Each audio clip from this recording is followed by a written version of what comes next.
Good afternoon, my dear friends. Wishing you a very happy and prosperous Deepavali to all of you along with your family. Friends, in this video, we are going to talk about the syllabus of NTA NET paper first, in which we will try to provide you all the units. Friends, in first paper, we have 10 units. कितने units हैं? 10 units. So we will discuss the syllabus of first paper. As you all know that in NTA, if you are going to participate in NTA NET examinations, so you will have to attend both papers, paper first and paper second. So in first paper you will have 10 units. So in this we are going to provide you the list of those chapters, those units. First unit आप देख सकते हैं friends, यहाँ पे पहली unit जो हमारे पास रहेगी इसमें टीचिंग एप्टीट्यूड, जिसको बोलते हैं शिक्षण अभिरुचि। दूसरी यूनिट की बात करें तो रिसर्च एप्टीट्यूड, जिसको बोलते हैं शोध अभिरुचि या अनुसंधान से रिलेटेड। थर्ड यूनिट हमारे पास होगी इसमें रीडिंग कॉम्प्रीहेंशन की, ठीक, जो कि समझ पे आधारित होती है, कॉम्प्रीहेंशन पे। नेक्स्ट यूनिट आप देख सकते हैं फ्रेंड्स, यहाँ पे फोर्थ यूनिट है कम्युनिकेशन की, संचार से रिलेटेड होगा। इसमें डिटेल में आप चेक कर सकते हैं, ये आपको यहाँ पे यूनिट्स बताई जा रही हैं कि फर्स्ट पेपर में आपके पास कितनी यूनिट्स रहेंगी। इसमें टोटल 2 पेपर्स आपके पास होंगे फ्रेंड्स। फर्स्ट पेपर तो आपका ये कॉमन पेपर होता है, ठीक है, और सेकंड पेपर जो होगा वो आपका सब्जेक्ट बेस्ड होगा। जैसे आपका अगर इंग्लिश है तो इंग्लिश का पेपर होगा। 25 नवंबर को है एग्ज़ाम। इंग्लिश की बात करें तो ऑनलाइन एग्ज़ाम होगा आपका, तो कोई भी इसमें निगेटिव मार्किंग नहीं है, there is no negative marking. और जो 2 पेपर होंगे उनके बीच में कोई भी गैप नहीं रहता है, तो आपको पता होना चाहिए।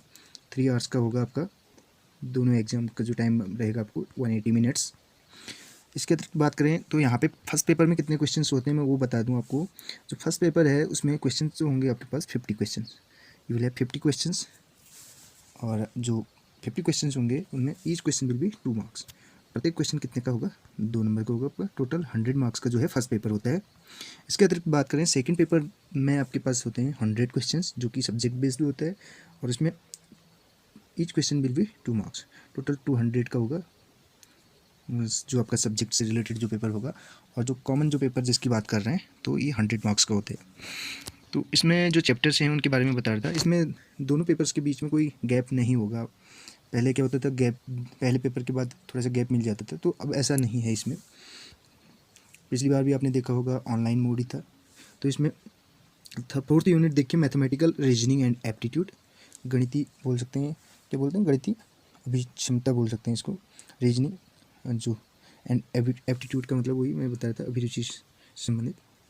मैथमेटिकल रीजनिंग का मतलब हो गया, और इसके अलावा लॉजिकल रीजनिंग यानी कि युक्त तर्क ऐसे करके इसको बोला जाता है। मैथमेटिकल का मतलब है गणितीय जो तर्क से संबंधित होंगे उससे रिलेटेड हो जाएगा यहाँ पे। और नेक्स्ट डेटा इंटरप्रिटेशन का होता है, जिसमें जो इंटरप्रिटेशन होगी डेटाज की, आंकड़ों की व्याख्या बोलते हैं हिंदी में। नेक्स्ट चैप्टर आप देख सकते हैं इसमें 8th नंबर पे information and communication technology ICT, यानी कि संचार बोल सकते हैं, इसमें सूचना और संचार प्रौद्योगिकी बोलेंगे इसको हिंदी में। नेक्स्ट चैप्टर आप देखिए पीपल डेवलपमेंट एंड एनवायरनमेंट, इसमें हिंदी में अगर बोलें तो लोग, विकास और जो है पर्यावरण।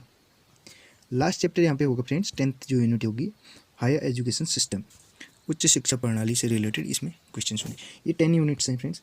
अगर आप इसमें अच्छा स्कोर कर लेते हैं तो आप इजीली जो है NTA नेट जो है एग्ज़ाम उसको क्वालिफाई कर सकते हैं। अगर आप इसमें और अच्छा स्कोर कर लेते हैं तो JRF के चांसेस भी बढ़ जाते हैं। तो फ्रेंड्स ये डिमांड थी कि जो नेट का फर्स्ट पेपर है उसके सिलेबस से रिलेटेड, तो इस पर मैंने कोशिश की है आपको ये 10 यूनिट्स जो हैं इनके बारे में यहाँ पे बताया सिलेबस के बारे में। तो ज़्यादा आपको डिटेल में चेक कर लेना है इसके बारे में। अब जो कि अब कम्युनिकेशन में है तो आपको पता है, ऐसे डेटा इंटरप्रिटेशन में है, आपको इनके अंदर जाके इनके जितने प्रकार या जो इनसे रिलेटेड मेन जो आप देखेंगे, जो ओल्ड ईयर जो क्वेश्चन पेपर्स हैं, प्रीवियस ईयर क्वेश्चन पेपर, उनके बेस पे आप इनको चेक कर सकते हैं। तो ये 10 यूनिट्स हैं जो आपको स्टडी करनी है। तो अब इतना टाइम तो नहीं है, लेकिन फिर भी ये डिमांड थी तो मैंने सोचा क्यों ना हम इसको यहाँ पे प्रोवाइड कर दें, ताकि और लोगों को भी इसका फ़ायदा मिल सके। अब जो इंग्लिश का पेपर है उससे रिलेटेड भी हम यहाँ पे जो सिलेबस है वो प्रोवाइड आपको कर सकते हैं। ज़्यादा आप लोगों की मेहनत है। और एलटी लेक्चरर का पेपर तो आपने दिया ही है, और इसके साथ साथ अगर आप नेट की भी थोड़ा सा प्रिपरेशन कर लेते हैं तो थोड़ा सा अपने हाथ आजमा सकते हैं आप इसमें, अगर आपने ऑलरेडी फॉर्म जो है फिलअप किया हुआ है। Thank you so much friends, मिलते हैं अगली वीडियो में।